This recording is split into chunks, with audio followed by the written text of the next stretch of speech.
Just testing audio.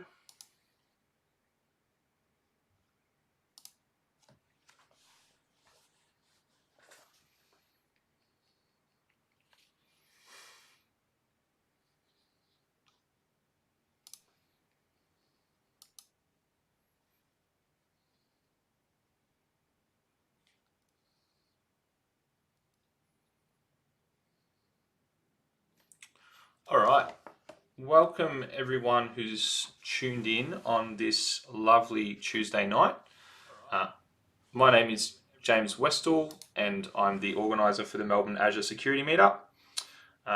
This week we have a presenter from New Zealand, or an Australian presenter, an expat, come to talk to us about the SolarWinds breach that obviously occurred last year and has really become all the news this year. Before we kick into that though, a couple of general notes. If you'd like to engage with the community and ask questions as you go through, just put those into the YouTube chat. We'll obviously address all of those at the end. Anyone who's interested in presenting or engaging with the community themselves, please do reach out to myself either via LinkedIn or you can reach out on the meetup page itself.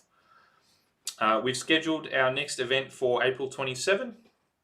And that'll be 7 p.m. online, and we're having Stefano Tempesta come out and talk to us about Azure Confidential Compute, which is obviously the new Microsoft service focused around secure virtual machines and secret enclaves within cloud computing. So that should be a really interesting talk.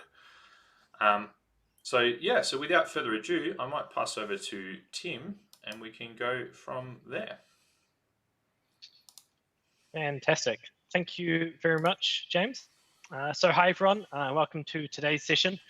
We'll be covering the recent SolarWinds breach that was announced in December 2020, which I'm sure to most of us already feels like an eternity ago.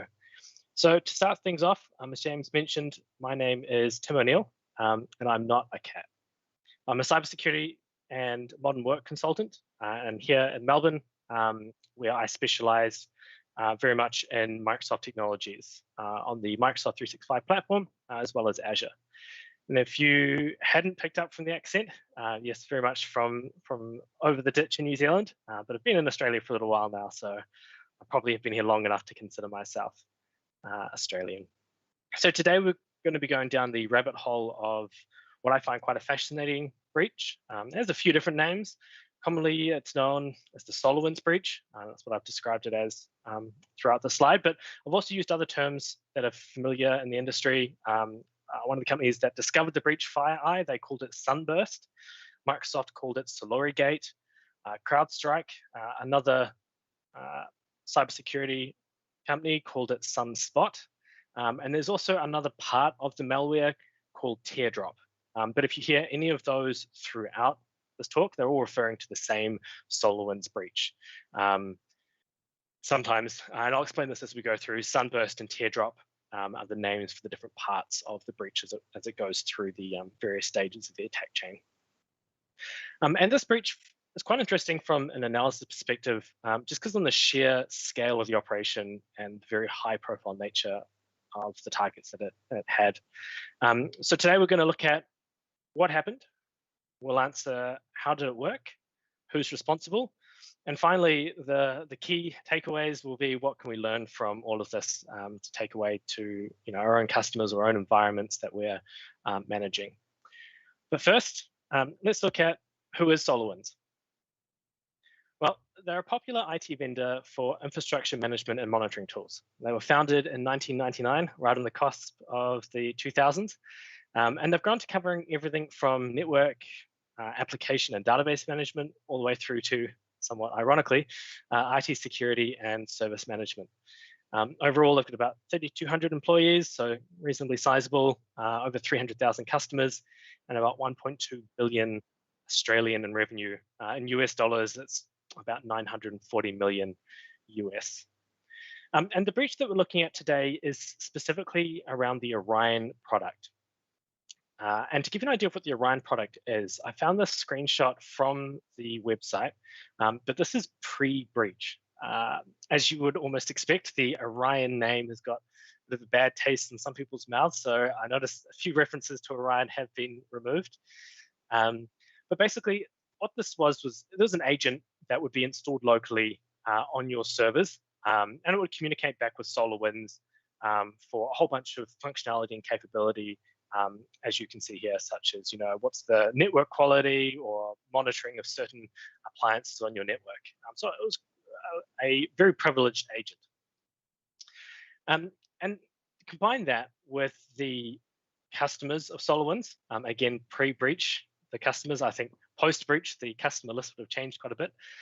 This made them quite a juicy target for anyone looking to leverage them as an easy entry point into some very secure networks.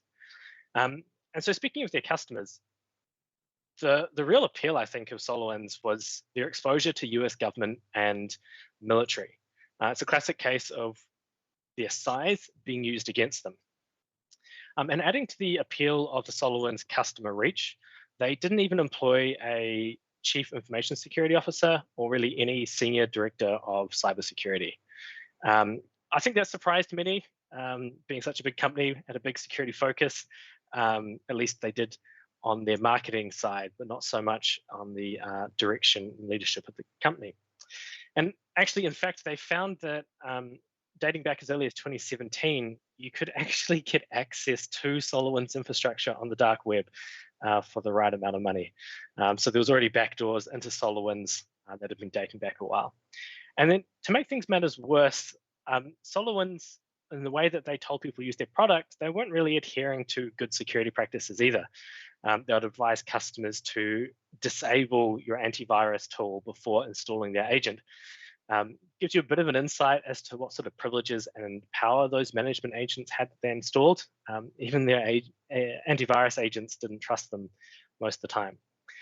And so I think with all of this in mind, the breach was unexpected, but really not surprising. And we will see this as a bit of a theme when we get through to the takeaways as well. So what happened? How did they get into SolarWinds in the first place? And I think that's a great question. Let's spill the tea. So the first answer is this was a supply chain attack. The full answer is quite a bit more complicated than that. And that's what we're going to be looking to dive into in this section. So the initial events, they were tracked back to September 2019. That feels beyond eternity ago now. And at this time, SolarWinds themselves, they're not even sure of the initial attack vector when they first filed the breach publicly. We know the attackers accessed the build automation system to actually inject malicious code into the various versions of the Orion platform. But how they got there in the first place? Well, it's expected that they had a compromised Microsoft 365 account as their first entry point. And while this could have been any time earlier, we know it's no later than September 2019. But that Microsoft 365, or that compromised Microsoft 365 account could have been active and could have been monitored for quite a while to try and find some sort of privileged credential to move further. And if you notice, that's well over a year since the initial breach was detected. So the actual timeline before this breach was found and disclosed is astronomical in the terms of having the attacker in your network. And in September 2019, the attackers didn't waste any time. So basically, they made their first modification to the code of that SolarWinds product, Orion. And because Orion's deployed via a management agent that's installed directly onto a server, they rolled out a small part of basically what they were going to roll out in the full version later on as a bit of a proof of concept to SolarWinds customers. And I think it's quite good to see, them going through the appropriate steps for good code development, not wanting to deploy something to production that wasn't quite ready. So once the POC was successful, they had sort of between November and December and February of 2020, where they started working on their production version, which had the fully fledged Trojan built in. Come March 2020, this is when the Trojan version of Orion with the malicious code was rolled out to wreak utter havoc. And this distribution at this point, this is called the sunburst stage of the attack. And basically sunburst, it represents the back door entry into customers' networks. And what's quite interesting is before the management agent started wreaking havoc, about a month or so later, the developers were smart and they left the payload dormant for about 12 to 14 days after the update was installed. So as a customer, you install an update, you make sure the update's been okay and nothing weird's happening. And of course, you would have seen that. But yeah, after a couple of weeks, that's when the agent activated stage 2 of the malware, and that was called teardrop. Now, teardrop is when the agent itself starts to communicate back with command and control centers. I'll call them CNC servers for short. You might have seen a few diagrams, them referred to as C2. Those will refer to command and control centers, servers, sorry. And those servers, quite smartly as well, they're hosted on Amazon and Azure and GoDaddy, just to name a few hosts. And the chief benefit of that is for US-based targets, they all have the benefit of a US-based IP address. So when you, as one of your SOC engineers, are looking through the list of activity on your network, it's not going to look out of the ordinary that you, as a US-based business or government department, are contacting data centers that are located in the same country. And they'll do the same thing if you're in the UK or other parts of Europe. It would look like you're going to a local data center. So this, combined with the fact that the malware was new, it was able to evade the detection by a system called Einstein, which the Department of Homeland Security put together to detect intrusions. My guess is the developers, they're not new to this. They have already had experience with Einstein before, either through previous breaches, or they've done a bit of trial and error to figure out what gets detected by Einstein and how they can get around the detection methods. And so when they did this as well, the comms themselves mimicked legitimate SolarWinds traffic. That also helped evade detection. And so once one of those command and control servers was contactable, an alert was generated to the attackers to let them know. Basically, job done. A backdoor is now ready for further exploitation. And following the trend of good practices, they made sure to clean up after themselves too, and they removed the malware from the build environment. And that would reduce, a developer coming along a little bit later on, reviewing the code that's been rolled out and raising some eyebrows as to why this is communicating with non-SolarWinds infrastructure. And from here, once that activated, the rollout of the Sunburst component, they got up to 18,000 targets to choose from. For reference, the Orion product had a customer base of 33,000. So they got just over half of the targets who actually paid for the product to get the malware version or the Trojan version of SolarWinds Orion product. And of those 18,000 customers, they only exploited a small fraction. And based on the data that Microsoft released, they estimate about 40 customer tenants were targeted for further attacks. So basically, the attackers found a vendor which had huge reach, and that would basically hit a lot of their main targets. They didn't have a guarantee that the target would download the update, but they could be pretty sure of it. That's a pretty staggering difference from 18,000 down to 40. So a lot of cases, they might have downloaded the malware version, but they weren't the initial target. And also at this point, if you're quick with math, you would have picked up that from the distribution of the Trojan, it was about 8 to 9 months before any one of those 18,000 breached customers even noticed something was going on in their environment. Vaccines have been deployed in less time than this took to be discovered, which is quite staggering.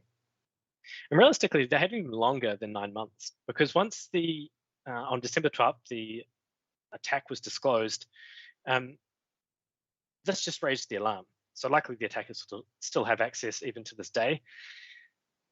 And to make this look more like a supply chain attack, the attackers took advantage of their position. So they exploited the relationships between SolarWinds and other major players such as Microsoft and VMware. And this is what really exploited the attack surface. And we'll look at that a little bit when we look at how it all worked. So basically, after the attack disclosure on December the 12th, which, mind you, wasn't even a public disclosure at that point, SolarWinds, they got to work on a hotfix, which was deployed on December the 15th. But it was quite funny because a cybersecurity firm, I think they were Grey Noise Intelligence, they said that even though a hotfix has been released, they hadn't removed the infected version of the product from their distribution servers. So if you went for an update and you hadn't realized that there was this new hotfix, you would be still downloading the malware version, depending on what distribution server you contacted. Also, at the time when it was announced, Homeland Security, they pretty much ordered all government agencies to shut down any use of the complex versions of a SolarWinds product. But as we'll see, by this point, it wouldn't have done much at all. So the detection itself, this was all thanks to a company called FireEye. And how did FireEye detect the breach? Well, as with some of these things, and you might be a little bit surprised, but it was actually an accidental discovery. So the employee who discovered it, they got an MFA request to reset the MFA credentials, and they hadn't triggered that MFA request. Now, fortunately, the employee did what most of us would probably have done ourselves, which is they didn't just hit approve and then think that was a bit weird. Wonder what that was. They actually took this a little bit further and did some investigation. So the awareness of this employee that for this reset prompt to come through, someone else would have had access to the account. This is really what got FireEye onto looking where and what was going on with the Sunburst Trojan. And once they were alerted to this, they traced the suspicious behavior coming back to the Orion management agents. The attackers, they'd come to steal their red team attack testing tools. They actually still offer the service, FireEye do. And pretty much what this tool or this service offering that they had, it would target against known vulnerabilities within a customer's environment. It's not necessarily a zero-day exploit sort of thing. There wasn't like any new attacks vectors that they could exploit. But still, it's a very useful tool to have if you're in the business of data espionage. And to combat this as well, FireEye reported this to the NSA, and then they released some countermeasures for their own product that was stolen. So if it was ever used again, you could just counteract it. And so, as we know, their primary targets were largely based in the US. But this did include entities from around the world, and this is what gave it that ripple effect to businesses around the globe. The heat map that you see in front of you at the moment, it's based on telemetry from Microsoft's Defender AV product, where they also had the compromised versions of the SolarWinds Orion product. One thing that's interesting to note is the lack of detections in places like Russia. But I have seen another heat map where Russia did have detections around sort of the Moscow area. So more than likely, I don't think Microsoft Defender is particularly popular with Russian companies. The other thing is we know that the targets that were identified in the US, of those targets, 80% were in the US. And I should say that 80% is for the second stage. So as we know, there was just over 40 targets for the second stage attack. And yeah, very much it was a US-based attack. But that didn't stop them going to other places like the European Parliament, the UK, or NATO as well. And a lot of the noise around that is probably due to the sensitivity of a lot of that data. And that's probably where a lot of the significant media coverage came from. What's interesting, though, is, I mean, governments have been spying on each other for centuries. I don't think it's a new thing. You go back hundreds of years, people have been trying to steal secrets from other countries and trying to understand what they're doing. So when Microsoft came along, they described this event as a moment of reckoning, and they talked about the need for a strong global cybersecurity response. And what's interesting is, why did they say that? And this one's interesting because the technique that was used, as we know, it was a supply chain attack. And what that did was it sowed distrust into the global technology supply chain. You know, you think you can trust an organization's product, you can trust that when something says it's signed by the certificate coming from SolarWinds or the certificate coming from Microsoft, that the software that you're installing or the update you're installing is not going to harm your environment. And that whole trust model started to fracture a little bit. And somewhat ironically, supply chains, they really got a bad rap in 2020 overall. But if we go back to September 2020, this is where we're about to see some public reports of FireEye coming out. They're not official. These are FireEye reports that come out. So they're more anecdotal, where people are starting to point the finger going, I'm seeing some weird stuff with their SolarWinds agents. But before these reports, and before any public reports of the breach, the CEO of SolarWinds retires and a new CEO is announced. That could just be coincidental. However, two private security firms with ties to the SolarWinds boards, they also started selling large amounts of their SolarWinds stock to the tune of $315 million. And because they did this before the 11th, that's before that huge drop came in the stock price. I believe now they're being investigated by the SEC in the US for insider trading as of March this year. But it does make you wonder how long SolarWinds knew about the breach before the public knew. And whether or not when FireEye released the public reports, that really forced their hand. They now had to say something publicly. But had FireEye not noticed it, it makes you wonder if SolarWinds knew about it for a period of time and they started at the board level to discuss it. And then we saw some of that, the backing out of SolarWinds by some of the executive members. So come December 14th, the attack is publicly reported by the US Security and Exchange Commission. So all the shareholders are now aware of the breach. And SolarWinds, they're the ones who report the breach and they get their name on, Microsoft call it SolarWinds and things like that. So what's interesting is you hear less about the other vendors included in the attack. Like you don't hear as much about Microsoft, even though Microsoft was quite heavily involved. But really this is, I think, is because SolarWinds was the entry path and the main weak point to get into other customer environments. And as we know as well, interestingly enough, SolarWinds had 300,000 customers and the Iran product was used by 33,000 customers. So it's about 10% of their customer base used the Iran product. And the Iran product itself represented 45% of SolarWinds' total revenue at just under 600 million Australian dollars, which is a huge chunk of money. I'm sure that this has not just hurt their brand reputation, but their next financial reports will reflect this as well. Their star product was what was in the line here. I can definitely see there being a lot of panic over on their board.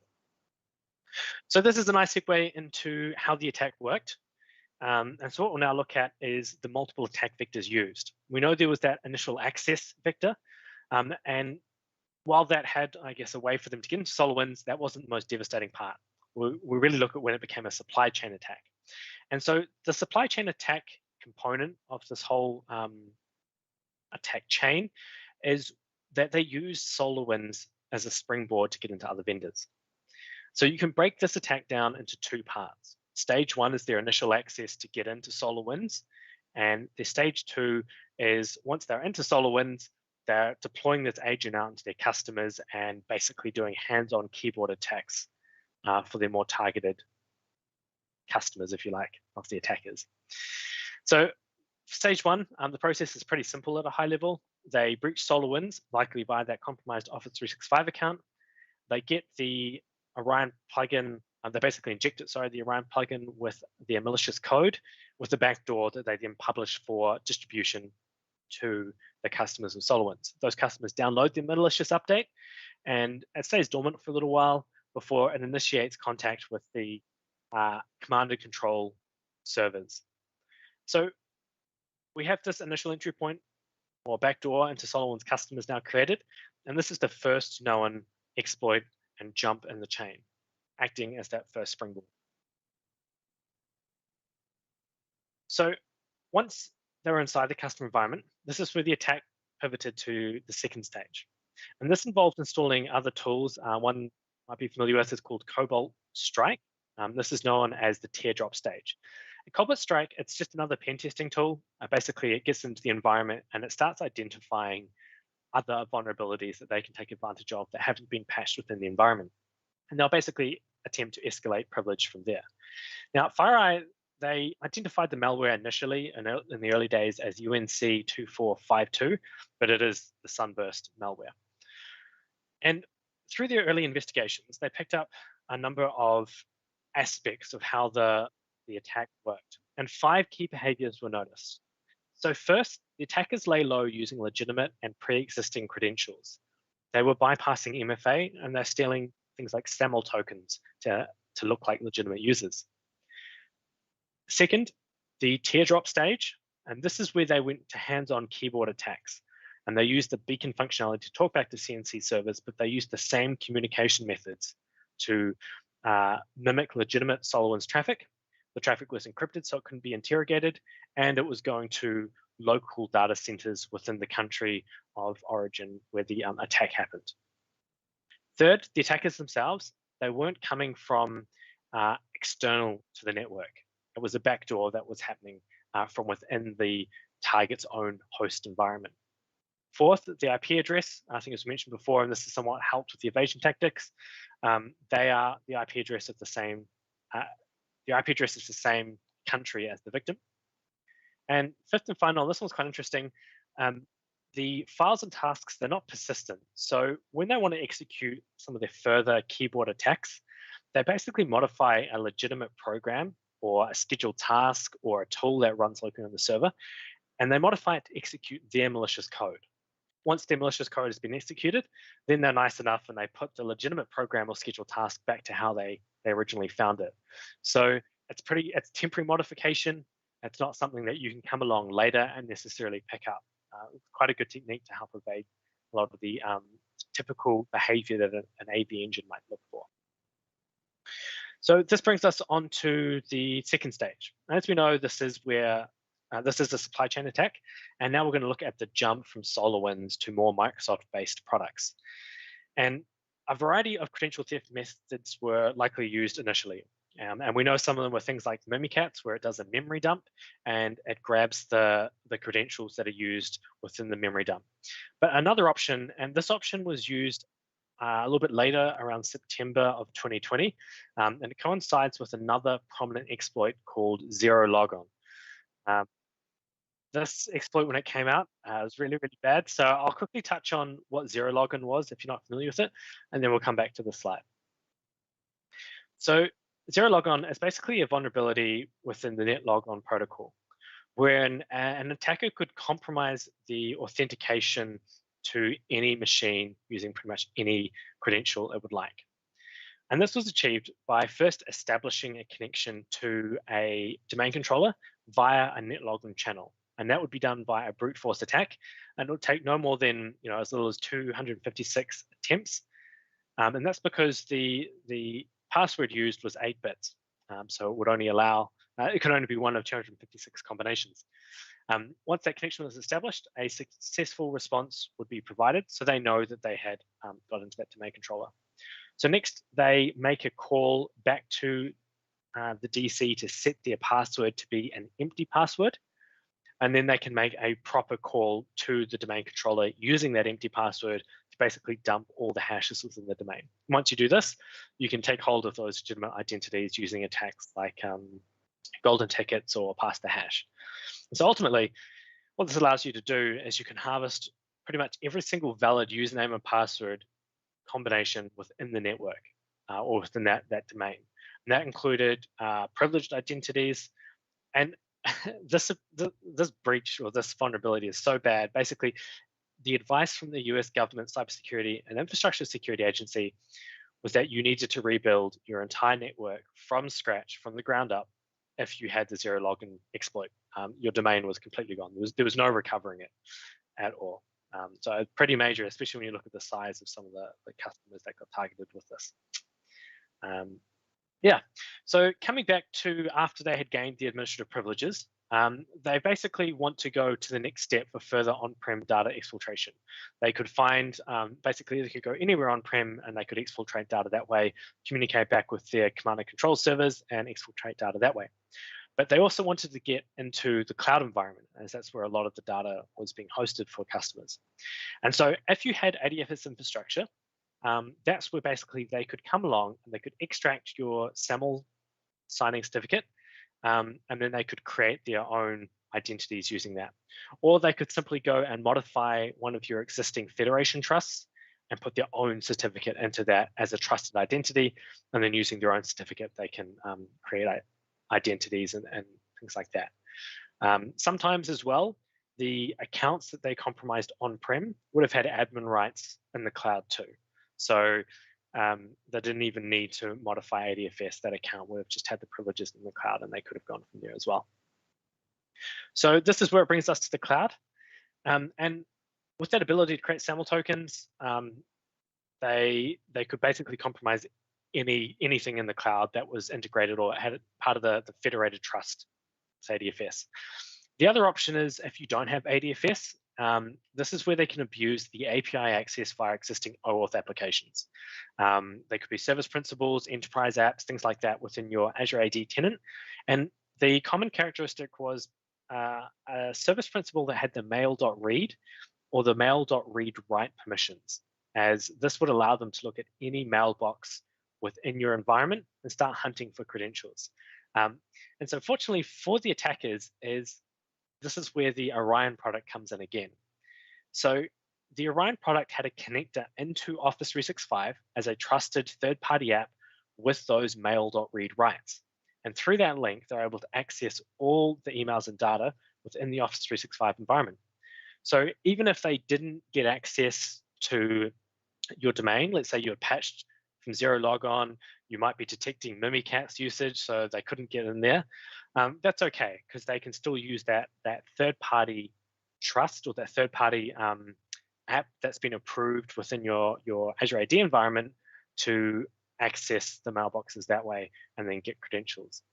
And if you, for whatever reason, didn't have that integration component, but they managed to get into your environment using ADFS SAML signing key, for example, they could just create an application or modify an existing application to have those rights, and they're good to go as well. And at this point, you could pretty much remove the Orion product from your environment, but nothing would be stopping the attackers from doing anything they wanted to. They would still be very much alive and well. They could access from once they've got the application or the credentials from your OAuth app, they can then use Azure AD single sign-on to access other applications that are integrated with Azure AD. And as some of us know as well, the beauty of single sign-on, especially if you're coming from internal within your network, is it often bypasses MFA. So even if you have MFA on some of your credentials, you might still have a whole set of trusted IPs or exceptions in there, which they can just add themselves to exception lists or the trusted IP, things like that. And so finally, we've got this privileged access to integrated single sign-on applications. That data is then collected, encrypted, and exfiltrated out through the API if it's from the cloud. Talking about scale, this is huge. It covers everything. On-prem environments are fully compromised. They've obtained the admin credentials. SAML tokens are mimicked if you've got ADFS, but otherwise they can access your cloud integrated apps and cloud hosted data. There's pretty much nothing you couldn't take if, with all the options you had. So this brings us on to who's responsible for the SolarWinds breach. And this is an interesting, albeit somewhat controversial, part of the assessment from a lot of people. And to be honest, we may never know for sure, considering the scale of the attack.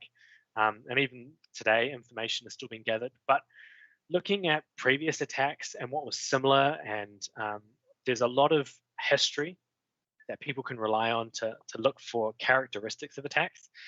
Some security companies have called the people responsible group known as Dark Halo. The US government came out and said, they came out anonymously anyway and said it was APT29 or Cozy Bear in cooperation. And all of those groups, though, they're believed to have ties to each other, as well as the Russian Federal Security Service. There's also the zero logon component. This is pretty major, but it was a separate group believed to be Berserk Bear, but they are also part, or at least have known links to the FSB. What was interesting is you had the US senators and various government officials coming out and calling the attack the equivalent to a declaration of war. And I think the key thing to note is that while we use the term throughout this talk, and you'll see it in a lot of press releases, as we use the term attacker, bad actor, and state-sponsored, but this isn't an attack in the sense of warfare. It's really an intelligence gathering exercise where the very obvious motive was to exfiltrate that data. And let's be honest, I'm sure Russia's not alone in doing that, and I'm sure the Russia's targets have probably also been guilty of doing that themselves. But what I'd like to keep in perspective is we haven't actually seen a response from the US publicly around this. There's been a lot of discussions on how they should respond to this attack, but no real action has been taken that we really know of. And when you've got a lot of parties involved, the UK government's involved, the European Union's involved, and things like that, the response can be really complex. A lot of speculation gets in here as well. Trying to get accurate data can be complicated too. So imagine if you're the leader of a nation, you've got a whole list of possible attackers. They've all got very different responses. Is it a state-sponsored, very sophisticated group?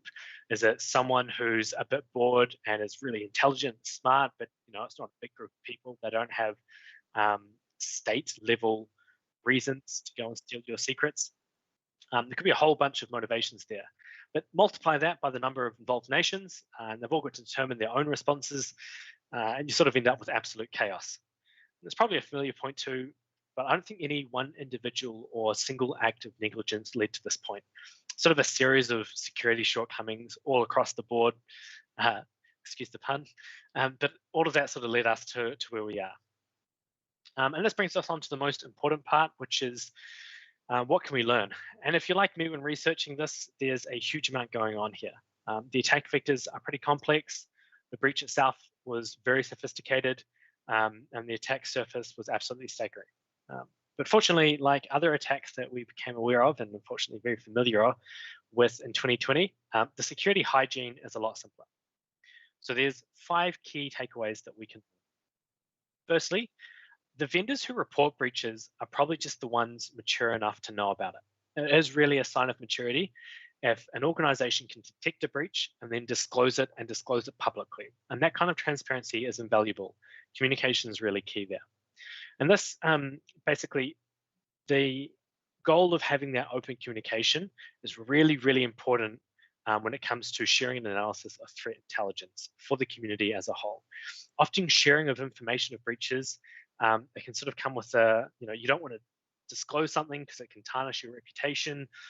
Sometimes you might even be breaching contracts if you make announcements. If you're a publicly listed company, you can't necessarily, or you have constraints around what you can say. Some people might even lodge defamation charges against you if you dob someone else in as well. There's some really weird rules too, like in the US, one part of the federal government, if they're breached, then other parts of the federal government may well not know, and in some cases they're not allowed to know if that breach occurred. So a lot of transparency can go a long way here, and it's quite interesting. Most organizations, they really are running blind, and I think evidence of this, there's a report that came out that 53% of successful attacks are not even detected. So a lot of our organizations, over half of organizations, are running blind. They're not able to detect if they've even been breached. Secondly, and this is probably one of the most important, is that patching in MFA is still the most critical control. Identity is the perimeter here. And a lot of the exploits that the attackers used for vulnerabilities, they had been around for a while. So patching fast is still the best way to respond. And while bad actors, they can get onto your servers via a product like Orion and Future, they can only take it further through exploits and other products. So having your patches up to date is important. Having tools in there that can detect things like the use of Mimikatz, detecting things like golden ticket attacks, having those capabilities will go a long way. There's also a few zero-day attacks used, and we know that some of those are a bit hard to avoid, but most of the methods used were known exploits, which any pen tester can go through and identify, and you can patch them before someone you trust launches an update that gives them a backdoor into your environment. And secondly, with MFA, while it can be bypassed in some instances, as we discussed, it was MFA that led FireEye to the discovery of the attack in the first place. So education of your users on making sure that when you get an MFA response, if it's not you, don't just press accept. And really, as it stands, MFA is still one of, if not the best defense that we have. Going back to the beginning, a single account had to be breached at SolarWinds for all of this to be possible. And breaching an account initially, trying to get that initial vector into the environment, is a lot harder with MFA. The third point is building a vendor risk assessment process and monitoring your management agents, things like service principals and OAuth apps for unusual activities or permissions. And that's not just permissions initially when you approve it, but changing of permissions too. We know that once someone has admin rights, they can just modify the permissions of an OAuth app. So detecting those changes is key too. So really focusing on your Azure AD enterprise apps, service principals, anything that you basically allow to have visibility within your tenant, or access to read all of your company mailboxes. And really, as far as a vendor goes, transparency goes a long way. Had the software for Orion been open source, that code would have been public, it would have been auditable and traceable. So when a malware payload is added to the next update, that could have been discovered a lot earlier as well. Fourth, develop the capabilities to run things like Yarrow rules and indicators of compromise across your environments. And ideally, you also want to include this in your standard operating procedures too. A lot of places like the UK's National CyberSecurity Centre, the Australian CyberSecurity Centre, CERT, New Zealand, and researchers like FireEye, they're all including Yarrow rules and indicators of compromise that you can run into advisories they send out. Microsoft do this a lot for KQL queries that you can run across places like Sentinel or Defender, and basically try and pick up some of these abnormalities happening. And as we've seen, in some cases, you're just as likely to find a vulnerability or breach as the original product vendor. And in some cases, that product vendor may not even disclose a breach if they're aware of it. I think in Australia, we are somewhat unique, and that if a company gets breached, they have a legal obligation to report that publicly. But in places like the US, they don't. And if you're not familiar with the terminology, Yarrow rules and IOCs, they're pretty much used to identify file hashes or certain behaviors and characteristics that are common with malware. Within that framework, it is worth noting that Yarrow rules and IOCs, they aren't foolproof for new or zero-day malware. Basically, if the developer is knowledgeable enough, they can change aspects and hashes of the malware so that it can evade detection of AV engines or of your IOCs. But generally, it'll pick up things like script kiddies or people looking for easy exploits. Even for people who still have a backdoor into your environment, they might mess up or leave something behind that you can pick up there too.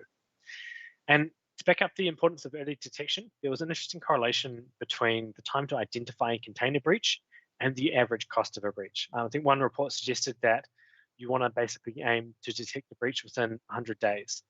If you can get it down to less than 30 days, your cost will be much cheaper, to the tune of, I think on average, $2 to $3 million cheaper if you can detect your breaches earlier. And fifth and finally, we unfortunately kind of know that compromise is inevitable. Making sure that we have the appropriate response plans in place, we're testing our backups and things like that, is quite key. And communicating if you notice anything suspicious. Often it's generally not administrators, it might be end users. I got an MFA prompt, it wasn't me, important things like that is really, really critical. Had that not happened, Sunburst might still be undetected today. So that wraps up the overview and look at the SolarWinds breach. So thank you all for your time, and hopefully you learned something useful. Over to you, Jan. Thank you very much, Tim. That was really engaging, and I found that quite enlightening on the entire breach, having read a little bit about it, but not really diving into the deep end. I suppose we might pause quickly for questions. If anyone's got any, we'll get you to chuck those in the chat now, and I might actually start. I think, obviously your learnings were insightful in terms of, these are the things you should be doing. And obviously the lack of detection capability for a lot of organizations is really, it's still scary to this day. So I suppose, is there any sort of solutions or things you think are good for organizations to kind of quickly stand up a basic level of detection and response capability in their environment? Or should small organizations or people who are struggling with that just look and say, look, we're going to outsource to a managed security provider? Yeah, it's a really good one, actually. Security can be quite daunting. A lot of cases, if you're running indicators of compromise checks and things like that, you probably think you need an entire SOC. And in some cases, organizations do have big teams running this. Immediately coming to mind, tools like what was called Azure ATP. I think it's now Defender for Identity, I think it's called now. A lot of that just runs without any need for input. You set it up and you pretty much forget it. That product would detect a lot of capabilities that were used within the attack. So things like golden ticket attacks, use of mimikatz, people replicating your entire directory, things that are behavioral based as well. So if they start taking hold of an identity, someone who might have admin rights, sure, but they don't start going and getting replications of the entire domain's hashes, picking up things like that, and then it alerts you. So at least you're aware of it. Those tools are relatively simple to install and set up, and they can just sit there in the background with very little overhead. And that'll probably be one of the first places to start, is with tools like that, that you basically set it up relatively low cost to outsourcing the security component. And it gives you some comfort that if something were in your environment, you should be more aware that it's in there and you can take appropriate action.